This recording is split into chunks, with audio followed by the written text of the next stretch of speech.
So you're going to want to listen to Ben Hammel's story on how he was able to grow, because this will set an example for you.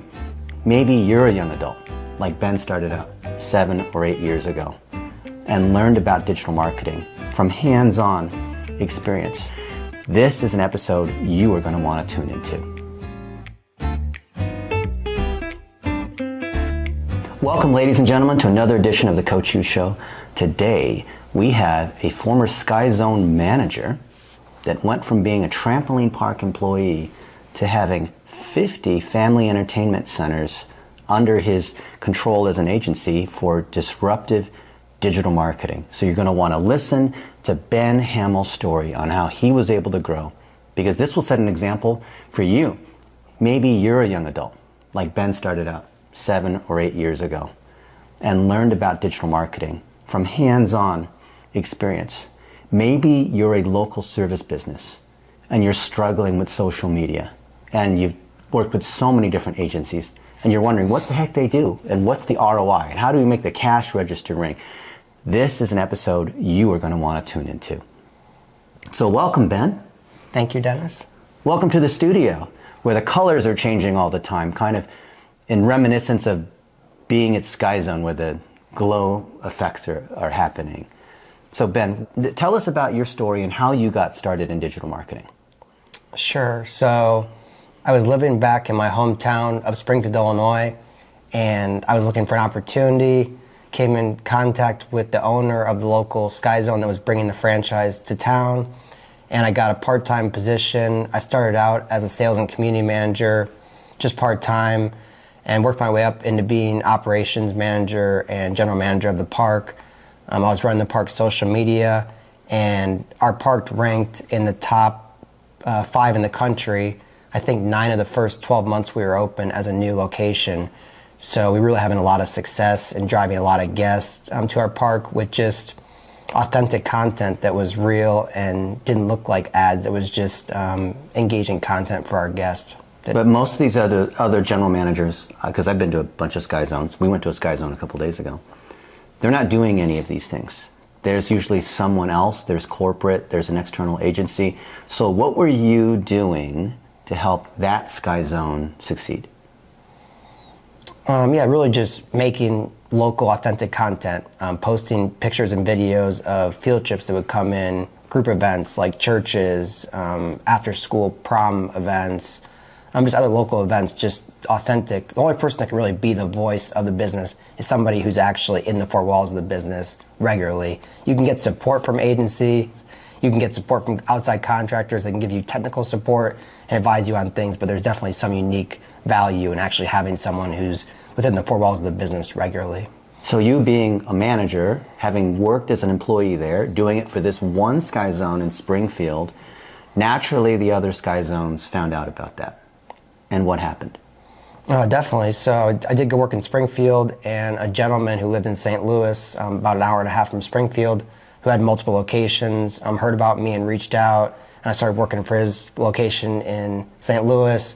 And after that, he had me work for about his other 5 locations, and they ended up purchasing 3 more locations from another franchise owner. We ended up getting those parks turned around, and then the word of mouth just kind of spread from there. And before the pandemic, I was working for like 50 locations, like you mentioned previously. Now at one point, and I think maybe I can boast for you because maybe you wouldn't boast, but I want to say is it 7 of the top 10 Sky Zones were under your management? Something like that? I can't remember the exact stat, but it was something like that. I think in 2019, 7 of the top 10 parks that had the highest increase in same park sales for that year were parks that I work with. So a lot of techniques we were doing, along with those parks implementing new attractions, like new ways to play, that helps also. But yeah, marketing plus exciting stuff to promote will definitely lead to an increase in sales, as that stat would show. And I love what you said before about someone who's within the 4 walls, who has experience, who understands, for example, the basketball courts, or the air tracks at the Sky Zones and the different attractions and how they work, and the moms and the parents and the parties, and all of those sorts of details in running that business is something that someone who is at an agency where they've got like 20 different kinds of clients in different businesses isn't going to know. So talk about how that experience firsthand was able to help these family entertainment centers succeed? Definitely. I mean, one thing with this birthday parties, I just thought it was just, we're trying to make ads that are relevant to people. So back then, we would use our point of sale system that was called Center Edge, and we would extract data based on which kids had birthdays in certain months. And then we can show parents targeted birthday ads based on what month their kid's birthday's in. So that's creating very relevant content to our consumers that's relevant, engaging, timely. So that led to a lot of birthday party bookings. So yeah, just interacting with guests. I mean, just talking to kids that would be out at Sky Zone jumping, like, hey, what YouTube channels do you watch? Go up to kids, you ask them what YouTube channels, then you go on Google Ads, create YouTube campaigns, put those channels in as placements. We have a list of 1,300 kids channels that we target as placements on YouTube. That stuff's just super effective because you know kids that are at your Sky Zone jumping watch those exact channels. You can't always measure those offline conversions from YouTube as much as you can with Facebook, but it's still a pretty solid bet if you know kids are watching those popular YouTube channels. So imagine that maybe instead of a Sky Zone, you're a plumber. And there's things that you know about plumbing, about pipes, about toilets, about gas lines that only you would know, that technicians who work for you would know. We have seen this work in every type of local business. Don't think like Ben's advice is just for trampoline parks. There's this girl, Mia, who works for Jeremy, who has a restoration company. So what a restoration company does is there's a fire or a flood or mold or some kind of like damage, and then they have to come in and clean everything up, right? And then submit claims to the insurance company. So there's all this process on like, how do you test for the mold? And how do you do, if there's a flood, how do you figure out like what's safe and what, I don't even understand how this works, but there's a whole process that only the technicians who come into those restoration companies, for example, would know what to do. And thus Mia, who has no digital marketing experience, kind of like when Ben first started, is doing a great job for restoration companies because her daddy owns a restoration company and she's been to the different job sites and seen how they operate. She knows from within the business how it works. Or Danny Liebrandt, who you met, he focused on pest control. And so for the last year, Danny Liebrandt, whose company is pestcontrolseo.com, has just been working on pest control. How much do you think he's learned about pest control in the last year? Like he knows the difference between an Asian cockroach versus an American cockroach, and somehow they're different cockroaches and you treat them differently. Like, I don't know, I thought a cockroach was a cockroach, right? But he knows all the specifics about ants and bugs and pigeons and mice and all these sorts of things, right? And that can only come when an agency specializes. So what would happen, Ben, if you decided that you were going to be a digital marketer in Springfield, Illinois, and you would take real estate agents and pest control companies and plumbers and Italian restaurants and all kinds of businesses in Springfield? What would happen? I've tried doing that before, and it's very difficult to bounce around from vertical to vertical. It's much easier just to focus on one vertical, learn a lot of techniques and ways to optimize things and make things as efficient as possible, and then spread that. So in addition to working with Sky Zone, I do also work for a couple of independent family entertainment center brands, and so we take a lot of what's worked at Sky Zone and apply it to the other independent brands. And one of those brands is actually in corporate and franchise development and is having a lot of success with their existing locations, and I think in a couple of years is going to have over 100 locations. And so that works because you've stayed in the same industry of kids that are having fun and parties. So whether it's slides or trampolines, like it's in the same category, right? It's the same knowledge. You're not moving into orthodontics or something like that. So look at how key it is to leverage, especially for franchises, what works for one location. I don't care if it's Los Angeles or Chicago or Miami, you could claim that they're all different, but there's more in common with franchise locations than there is that's different. And I have done this, you name it. Allstate, Starbucks, Nike, Ashley Furniture, some of these guys that have thousands of locations like we did for Quiznos, 5,700 locations, they paid us a lot of money. But it was the same thing that we found that worked. Not because we used the exact same ads, but because we understood the demographic, we understood the same marketing systems, the point of sale that we're using across all of these. So talk about what have you learned in working with different franchisors, like central corporate marketing, versus like the franchisees? And how do you balance between the central brand versus like individual franchisees that are trying to do their thing? Yeah, so with my background, I mostly come from the perspective of focusing on the individual franchisee, because that's how I've gotten my name, is actually focusing on them and trying to drive results for individual locations. So when people buy into a franchise, they want a proven system. They want people who are experienced, who have a checklist, who have repeatable processes. That's why they come to a franchise in general, not just for marketing, but that's why they buy into a franchise and want a system that somebody's going to give them, and they pay royalties to the franchisor for that system. So it's really just having a repeatable process. And with indoor slide parks, with Slick City indoor slide action parks, we've been able to get the results much, much, much faster than Sky Zone did in the beginning, because we have all the experience and all the repeatable processes. It's just magic, really. Now, how did you learn to do digital marketing? Because that was 7 years ago. You didn't have any experience in marketing. Just a little bit. I did a little bit of stuff for real estate agents with Call a Banker and had a little bit of success with it.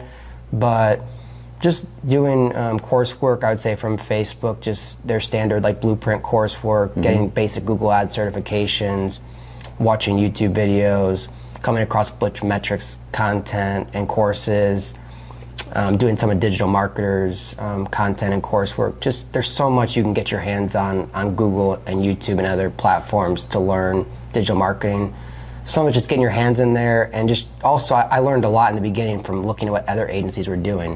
What are they doing well? What are they not doing well? What can I improve on? And you learn a lot, like especially on the creative side. There were a couple of big agencies that were working with Sky Zone corporate that I learned a lot about what's good creative, how can it be eye-catching, how can it be concise, straight to the point, witty kind of. So there's so many strategies, and now we focus a lot on in-app remarketing. It's like video view remarketing, retargeting page engagers, all that type of custom audience stuff. You look at TikTok, that's basically all TikTok feed is them serving you organic content or ads that is based on the products you see. They're going to retarget you with shop ads. Whatever creators you engage with, they're going to show you more of those creators. So just basically the fundamentals, doing those well will work really well for your business or brand. So what advice do you have for agency owners that are starting now? Learn as much as you can. Look at your competitors. Try to see what they're doing well, what you like, what you don't like, and try to be different. Just try to learn, read as much as you can, find industry experts like Dennis and other people like digital marketers, so yeah. Now, starting an agency and growing an agency is never as easy as these experts would make it seem. And every agency owner I know has had to struggle with unhappy clients or churn or having to stay up all night, multiple nights in a row, dealing with things that happen. What were some of the challenges that you had, and how did you deal with them? I would say for me, I'm somebody who really likes to be involved directly with my clients. So my challenging point has been scaling up and trying to delegate with VAs and hiring account managers, because I like to be personally involved just based on my kind of unique experience, having managed a park myself, and having done a lot of the work myself. That's how I grew the agency. Like there's some people that start agencies and from day one they want to delegate a lot of the work out. I'm not really as much of a believer in that, because you have to prove you can do what you're selling yourself. So. But in terms of running a business, you want to be able to delegate it out, because you don't want to be the person that's always responsible for, managing the ads, reviewing reports, doing the calls with clients. So I would say just in the beginning, think about how do you want to structure your agency, and make sure that's reflected in your fees, in your retainer, that it justifies enough to be able to run a business, that you're charging enough where you can afford to hire quality team members to execute on your processes. Yeah. What's the right amount to charge? Definitely from listening to Dennis, and also from Josh Nelson's seven-figure agency I'll give a shout out to, definitely needs to be at least $1,500 a month retainer plus ad spend, not including ad spend in the $1,500. Yeah, and that's key. Nothing less than $1,000. Why not? I mean, maybe there's a small park. They don't have the kind of budgets as the bigger players. You want to help them out and say, like, you know what? How about $750 a month? Because they're smaller. I mean, that a lot of agency owners, they go that route, especially if they're new and they haven't established themselves and their client maybe isn't quite as successful, so they'll say, well, okay, I'll charge you half as much. How about that? Why is that a mistake? Now, you can take those on, but you're basically just creating a job. And also, a lot of times those clients aren't as well qualified, aren't as well positioned to benefit as much from your services just based on the fact that they're a smaller business or smaller brand. So the clients that pay more are usually better clients, but... And it's more effort to serve a smaller client than a bigger client, and they pay you less, and they call you all the time. It's like a triple headache.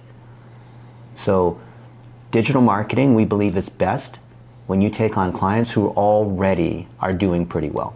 If there's a client in this Hail Mary, desperate, about to go out of business situation and hoping that you are going to save them because the Facebook ads and Google ads or whatever, and SEO on the website is going to be magic, I generally advise don't touch that. If you want to be a hero and do that, you can, but it comes at the expense of being able to serve another 10 clients for the amount of effort to try to fix that one patient that's about to die that doesn't really have any money. I know it sounds mean, but my experience in franchising and in local business, it's not like you only want to serve the big boys, but they have to be healthy. They have to have good reviews. Like, they have to take good care of their customers. Like, how can you do marketing if their reviews are terrible and then you go inside their facility and it's dirty and, it's bad, right? Yes, and definitely the other thing is that some of the clients that will benefit from your work the most are the biggest ones. Like, I think a couple of the biggest guys I work for, like Danvers, Massachusetts, and Springfield, New Jersey, they're doing huge amounts of revenue, some of the biggest revenues of any Sky Zone park in the entire system, and they really benefited from the marketing very quickly and had huge revenue increases from it. So the value proposition is a lot greater for bigger locations. So tell everyone, how are you setting up Facebook ads? I would say the biggest thing with Facebook ads is just thinking about the funnel with awareness, consideration, conversion, having full funnel ads. Awareness ads being like brand awareness and reach objectives where you're able to set a frequency cap and target certain audience segments with a certain frequency cap. Engagement being, post engagement, like website traffic being a consideration, like middle funnel objective. And then conversion being running conversion objectives where you're trying to drive a sale, and also like bottom of funnel, like recent website visitor retargeting are important bottom of funnel campaigns. How much do you spend on each of those three phases? And how do you think about this from a new client coming on to when you've established offline conversions and you have clear revenue? For Sky Zone, it's interesting that we spend, I would say, more on top of funnel and middle of funnel probably than what you would recommend generally at Blitz Metrics for agencies. It's hard for me to pinpoint an exact number, but I would say of our budget, probably maybe like 20% bottom of funnel, and then the remaining 40% each for top of funnel, middle of funnel. And that makes sense when it's something that you're having to interrupt people and it's not like an emergency service, like an emergency plumber, emergency dental, or the pipe just broke and you need someone out right. The locksmith has to come out because you locked yourself out of the car. Like, yeah, you would spend more money bottom of funnel, and especially on Google. But when it's entertainment, or it's like, where are we going to eat dinner, things like that, especially if there's repetition and there's a membership like Sky Zone has, then you definitely would spend more at the top and the middle of the funnel, because remarketing is now built into Facebook and TikTok without you even needing to create those custom audiences. That's been the big shift in social ads. So how much money should one location spend, or how does someone think about budgeting? I would say a healthy budget for most family entertainment centers, aside from the management fee, I would say probably between like $1,500 to $3,000 a month, depending on the location. And for high volume locations, it could definitely be more than $3,000 a month. Like some of my locations spend $5,000 to $7,000 a month on Facebook, Google, Snapchat, TikTok ads. Like you were saying, for some industries like restoration, like you were talking about earlier, my friend Larry Hickman, who's in seven-figure agency and prospecting on demand, Alex Schlinsky's group, He does restoration companies, and he said he basically just focuses mostly on Google ads because restoration is so bottom of funnel oriented. It's like an emergency, like somebody got water in their basement, they need a response, and it's so important that those businesses rank high on Google search ads. It's not so much a social play, it's more a intent-based play, and that's Google's domain. Yeah, because we want someone out here like right now because the basement's flooded or the house just got burned down or something. So, but obviously it's not an emergency. We have to go to Sky Zone right now, even though we've been to trampoline parks twice in the last 2 days. Right. Our distribution of budget also keeps in mind that these are like local businesses. So you think about like Sky Zone in Springfield, Illinois, the first one I worked with. A lot of who we're trying to show our ads to and who we're trying to create a stream of content with are local people. It's not really like changing. It's not people like here in Las Vegas where there's a lot of tourists and people coming and going. It's basically how can we use Facebook ads and content marketing to build a relationship with those people. So in terms of showing those people bottom of funnel, sales, offer type posts, we can't do that too frequently because we do it too frequently, they're going to get tired of it, they're going to get burnt out, they're going to start to ignore us. So the more we can just mix in the top and middle of funnel where it's just engaging content, showing off local community stuff, posting about a local high school being in a state championship game for football or basketball or something like that, that's stuff that just people will engage with. They think of it creates a positive connection with the brand. So you're doing a lot of brand building, relationship building, and then you have a big Black Friday sale, right? Or some kind of big sale. Tell us about how many touches do you think there are? The average person who does buy membership, do they have to see your content across different channels before they say, okay, I'm going to buy that special? Yes, I would say it's probably at least 10 touches. I mean, I'm just thinking of some of the metrics we have just on the frequency of ads across our audiences, and I would say the frequency is usually between like 4 to 6 a month. So over the course of a year, people are probably getting more than 10 ads from us. So definitely need multiple. And that's just on the ad side. And Facebook's latest research says even for lower ticket items, the frequency now prior to conversion is 60 touches. 60, not 16. All the more argument for having more top and middle of the funnel content. But when we look at any kind of local business and we audit their content library, saying, hey, what kind of content do you have? Well, there's the stuff that corporate gave us, which is all stock art nonsense. Or there's a couple things that our social media girl took, and so here's a folder with like a few pictures in there, and they have almost nothing. How do you overcome that? Because the biggest hurdle we see on the client side is just not enough content, and especially no videos, no cell phone videos. Like the owners, especially the like doctors and attorneys, the people who are very well educated are really afraid of the camera. So how do you overcome that? Well, this is a little bit easier for Sky Zone. So one of the best ways we do that is with user-generated content. So we can go on a place like Instagram, go on our location, see people who have checked in, look at their content, and in a way, people posting organically on Instagram, they're getting crowdsourced feedback on how good their content is. So we'll go on our location, and there's two options, top or recent. So if you go on top, you can see the highest performing posts that are tagged with your location. Take those, turn those into organic posts, boost them, turn them into ads, build social proof on them, stack other objectives on the post with the post ID to keep the social proof. It'll work very well. What's your process to get permission? And just to manage those pieces of content and decide which ones to boost? Because UGC is something people say, but very few people know how to actually do, right? Yeah, so usually with the UGC, we feel like we have permission as long as it's been posted publicly on Instagram because it's already out on the internet, then we think we're good to use it. We occasionally get people that will say, oh, that's my post or something like that. Maybe we'll occasionally get a complaint where somebody will ask us to remove it, but it doesn't happen that often because they're posting it publicly on Instagram. It's already out there. Yeah, cool. How do you think about the different socials on how you allocate effort and budget? Is it mainly Facebook and Instagram? Yeah, mainly Facebook and Instagram and Google. We've done some Snapchat and some TikTok. It's great with Snapchat that you can integrate in your phone number list and your email list to show a little bit of retargeting, but we don't want to do it too often. And the other thing with us is that we're just targeting individual local markets. So from a frequency perspective, we can't spend a ton on Snapchat and TikTok just because there's a limited number of people in these local areas that are on there. So yeah, just like looking at performance metrics, like at one point Snapchat was giving us like very low cost per clicks on traffic. It's another thing to go on Google Analytics and then see how quality that traffic is based on how much time they're spending on the site. And some of the traffic wasn't the best quality. But Snapchat was really popular a couple years ago, and it still has some uses, but TikTok's definitely taken some of that market share. Yeah. And on TikTok, just looking at the same metrics, CPMs, what's CPM on TikTok versus what's CPM on Facebook and Instagram versus like Google versus display ads and YouTube ads and stuff like that. So it's not an exact science, but just trying to basically go where the attention is.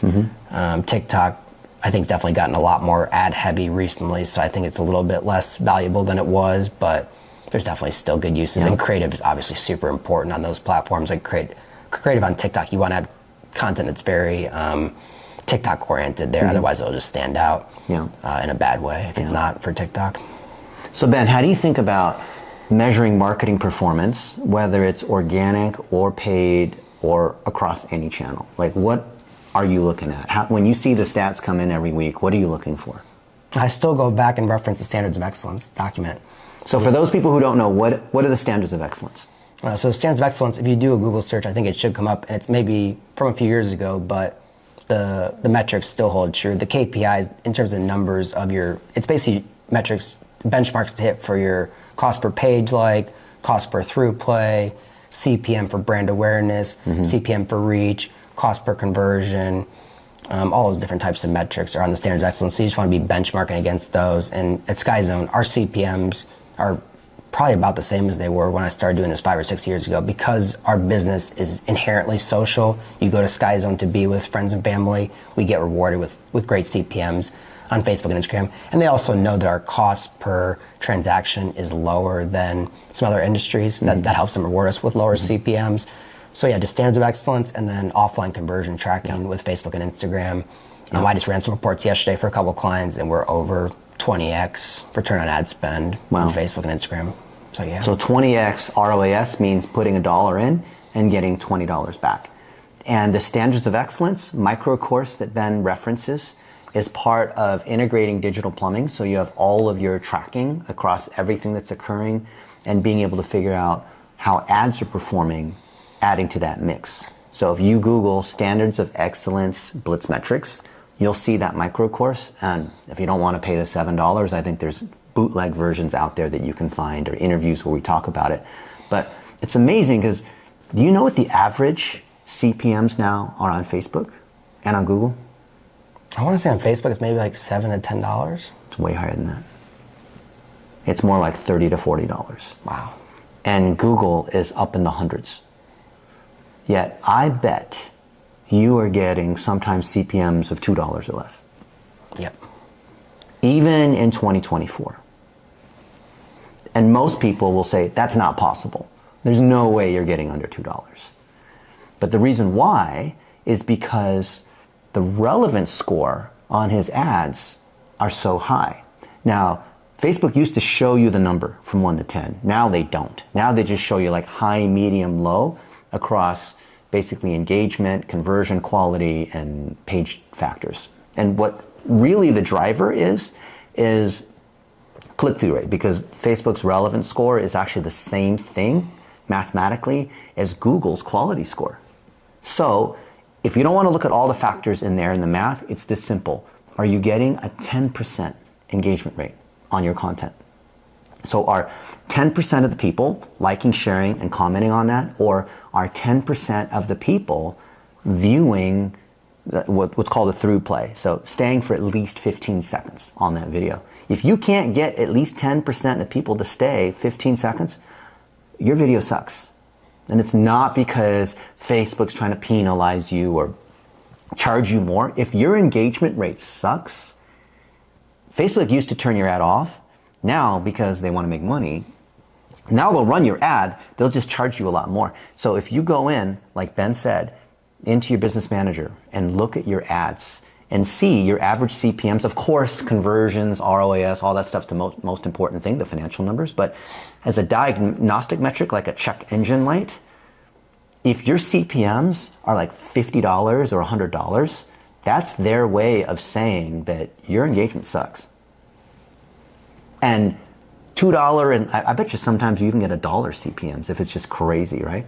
And don't think that Ben can do it just because it's entertainment. it's true. If you're in sports, media, and entertainment, yeah, that naturally is like more fun. Well, I'm a dentist. I'm a restoration. I'm a roofer. I'm never gonna. Does this apply to me? I'm a roofer. Let's say. Yeah, it still does. It definitely does. It's for any industry. It's just about making stuff that's engaging, that's interesting to people, that will stop them from scrolling in their feed. And that's why people go on social media, is to get content. So you just got to make stuff that they want. Because they're on social media, they're wasting time. They're not like busy doing something. So I'm guilty of this too. I've been working all day. I'm a busy executive. But sometimes, in the evening, I got 20 minutes and I just want to chill and I want to scroll through. Like, come on. I don't care how important you are. You're guilty of that too. Maybe you go to the bathroom too long and you're like scrolling TikTok. But that's a great opportunity to influence people. If your content is fun, if it's only bottom of funnel conversion, if it's only your TV ads that you're rerunning on social thinking that's going to work, don't do that. But look at what Ben is talking about on the content that he produces and how he's able to do things like boost posts, but also run conversion ads at the same time. So that way there's the right frequency with different stages of the funnel. And if you just know that from what Ben was saying, and that's part of why we wanted to do this podcast, because there's so many mistakes, whether you as an agency owner or a small business, local business, don't know, that applies for you. And it's not just because Ben runs family entertainment centers and trampoline parks and that kind of thing. Because people buy from people. People see what other people are doing. What else do folks need to know? Content is king. It really, a lot of it comes down to content, because I was just listening to a podcast recently that said in this day and age, the tools are pretty much all the same. You have custom audiences, you have bid objectives, you have budgets, you have all these different tools, and it's all pretty much the same. They've made it, Facebook over the years has made it very easy to use their platform. Google and Snapchat and TikTok have all built their ad platforms very similar to Facebook, and Dennis has definitely talked about that on other podcast episodes. So the creative is really the biggest variable in 2024. It has been the last couple of years, but creative is the variable, and you need to focus on making high quality creative and testing it and letting your crowd give you the feedback on whether it's good or not by the 10% engagement benchmark, really. Listen to him. He said that the creative, mainly short vertical videos, are the differentiator because the technical advantage, the ad swizzling advantage that like really good agencies used to be able to do, like I used to be an expert in this space, and now the machine can beat me in chess. So I made a career in social analytics and targeting as an analytics person. I built the analytics at a search engine, and I'm telling you that those advantages are washed away because Facebook and Google took those away from us. The whole point of Advantage Plus on Facebook and Performance Max on Google is to take away those controls.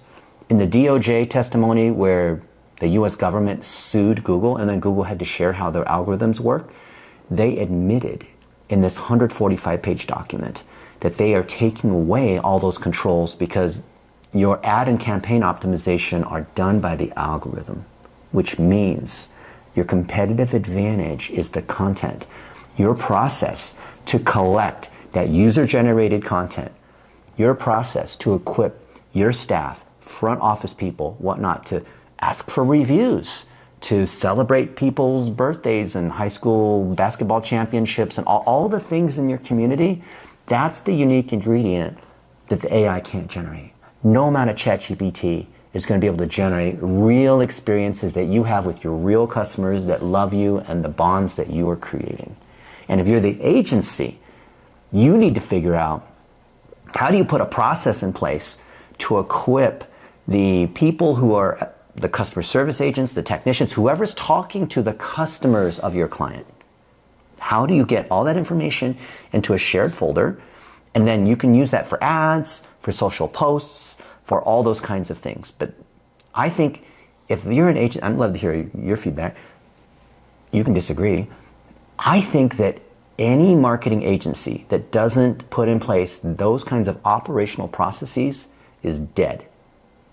Because the AI can do all that other stuff. All that technical SEO, ad optimizations, the stuff that I used to do 17 years ago when Facebook first launched their thing, or even 20 years ago I built Google Ads.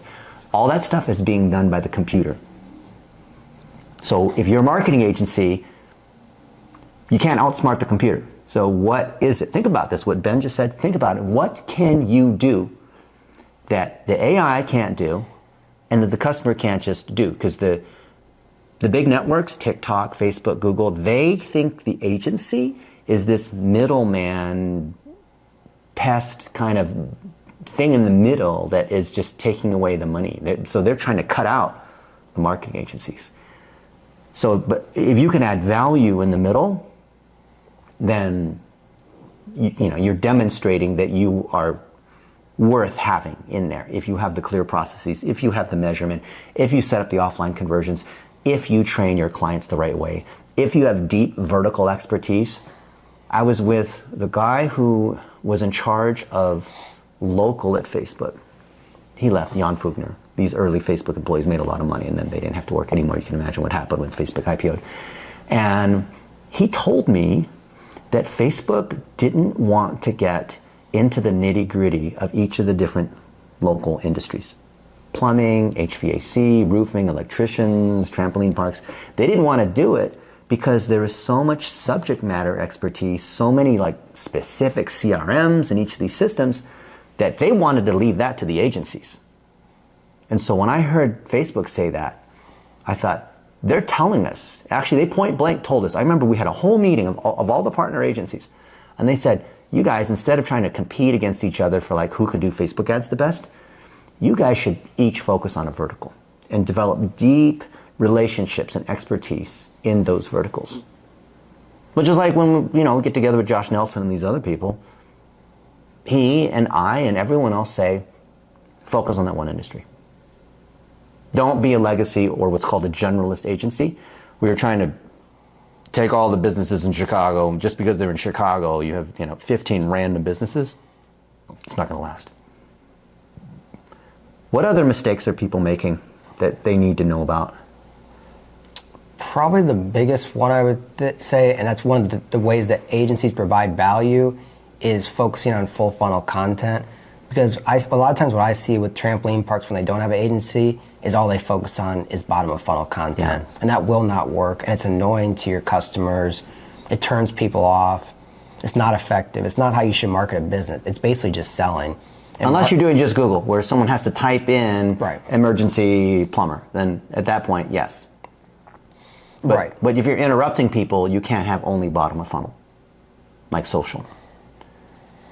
Right, but for most businesses, they should have full funnel. There's some businesses that are really heavily reliant on just bottom of funnel, like restoration being a good example, that somebody has an emergency, has water in their basement, they need to get it alleviated, they call up. They're not getting social media content day after day, month after month from restoration companies in their area because it only became relevant to them when they had the problem. Yeah. They weren't thinking about it a week, 2 weeks, a month before it. So it depends on the industry, but for most businesses, just running full funnel content is just so effective. And combining full funnel content with Facebook and other social platforms, bidding by objective strategies is crazy effective. Just the fact that you're able to build up post engagement on Facebook posts and build that social proof and create that perceived popularity and then stack other objectives on those posts, that strategy alone will just blow people's mind in my industry. You'd be surprised just how much perceived popularity you can create very quickly in your area. Yeah, you become a celebrity. So easy, a micro celebrity. So Ben, you're here in Las Vegas, and you told me that you wanted to fly out and see me. So we've spent 4 days together here in Las Vegas. Tell everyone, why did you want to come out? What have you learned? I just love spending time with Dennis. I came across his stuff, like I said, like 7 years ago, and he just had a big impact on my life and my career. And so, yeah, it's just always good to spend time with him. And he's doing more or less the same thing he's always been doing, just different variations. And there's always updates with these platforms. But yeah, just the stuff you teach. I mean, when you go into a business, like I'm getting my car repaired right now by Tesla. I was in a car accident and got rear-ended. I want them to have a repeatable process. Like I just got a message from my repair technician a couple days ago. They disassembled my car. They sent a supplement to the insurance company. It's all a repeatable process. They're taking the car apart. They're talking to the insurance company. They get word back from the insurance company. They're fixing it. It's all a checklist. It's all a repeatable process. That's the biggest thing, that agencies should not be a guessing game. It should all be a repeatable process. And so when you have a repeatable process that comes from an overall course that then results in SOPs, and you're able to delegate things out, and you know the work is being done reliably by other team members, account managers, VAs, other folks. When you have checklists for the clients as part of onboarding, when you bring on a new client and they know what's going to happen in week 1 and week 2 and week 3, they know the reports they're going to get, they know who is their main point of contact, then they're not going to go to Ben Hammel for every single random question. Oh, how do I log in and get the reports? Or what's going on with my Facebook ads campaigns, or things like that. And a lot of folks who run digital agencies think there's some kind of magic, but as Ben can tell you and show you from the last 7 years, there's no magic. They're all basics. Like, he's learned $1 a day and 1-minute videos and the standards of excellence and digital plumbing and all these things that we've referenced, just like a lot of other successful agency owners. And so I'd invite you to check out Ben's story, check out the things that have helped his agency grow. And my hope is that your agency can operate the same way. And you can also kick some butt and be out here in Vegas, and we'll go eat some meat. We've eaten a lot of meat. We've gone to the trampoline parks. We've walked around Las Vegas and looked at tourists, which is crazy, all the people watching this possible. And then you can live the life that you wanted to have as an agency owner. But maybe you've struggled because the money bros made it look like you didn't have to do any work, that you could just outsource everything, that you didn't have to learn how to do this stuff, that you didn't have to have hands-on experience with the plumbers or the trampoline parks. But look at the other people that are like Ben and see what they have in common, and see if you can do those things too. Final words, Ben? I would say content is king, and there's still a ton of opportunity out there. Like, I could think of so many trampoline parks that I haven't worked with or not currently working with that still need help on digital marketing. So now's the time to start up your agency. There's so many local businesses that need help with marketing. Now is not too late. Now is still actually very early. We see plumbing, HVAC companies left and right, and the majority, I'd say like 95% of the marketing companies I see are just doing a horrible job. This guy, Nielsen Silva, who is like a celebrity among pool builders. So he goes to these pool building conferences, and his friends are just getting ripped off left and right. And these are by like good Christian men who run agencies and go to church on Sunday and whatever, but the quality of their work is undeniably, factually incompetent. Even though they're like good people, because they went through a training program on how to start their agency over the weekend, there is very, very little actual competition in the world of digital agencies. And if you're a local service business, you know that's true, because you probably have been through 3 agencies already, and now you're onto your 4th agency. And I got burned the last 3 times and whatnot. I got hit up by Jeff McCallum, who is in the restoration business. And he said, today, he told me, there is so much pain in restoration companies. Roger Wakefield, who's the celebrity plumber, so all the plumbers follow him, he's the most famous plumber. He and I flew out to Dallas to see him, to be on his live podcast in front of his YouTube subscribers. And we spent 2.5 hours.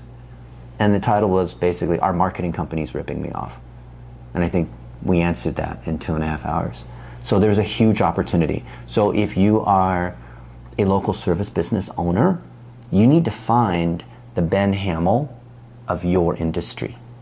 And if you don't know who that is, you can reach out to me, you can reach out to any reputable agency. But if you're watching this and you are a veterinarian, then you want to work with someone who's special, like Brandon Brashears. He focuses on veterinarians and he knows all about veterinarians.